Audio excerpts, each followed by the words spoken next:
সকাল সকাল না একটা জিনিস দেখে মনটা খুব খারাপ হয়ে গেল। সেটা হলো আমাদের এখানেই। সো আমাদের এখানে একটা মোড় আছে, মোড়টার নাম দক্ষিণ পাড়া মোড়। সেখানে একটা বাচ্চা, 4 বছরের বাচ্চা মারা গেল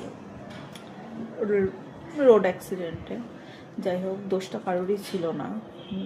ছিল, সেটা হলো লরিওয়ালার। মার সেখানে মাও উপস্থিত ছিল, মায়ের চোখের সামনে বাচ্চাটা মারা গেছে।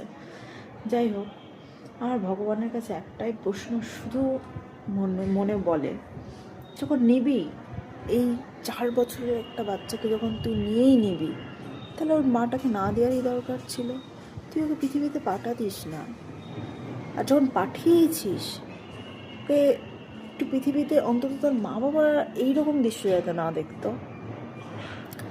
কতটা মানে একটা মা যখন একটা মা হয়, তার জীবনে যে সুখটা আর যে আনন্দটা নেমে আসে, সেটা হয়তো আমিও বলতে পারবো না, বিকজ আমি মা নই, তাই আমি বলতে পারবো না।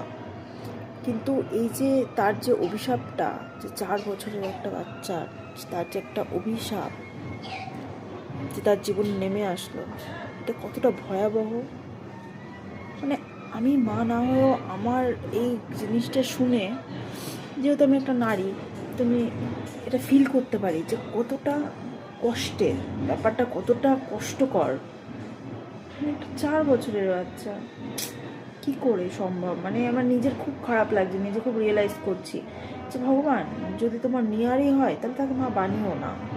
সে একটা যন্ত্রণা সয়ে নেবে, কিন্তু তাকে দেওয়ার পরে যখন সেটাকে ছিনিয়ে নাও, সেটা সে সইতে, মানে কিছু মানুষ পারলেও বেশিরভাগ মানুষ পারে না।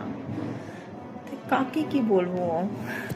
ভগবান যার কপালে যেটা লিখেছে সেটা হওয়ারই।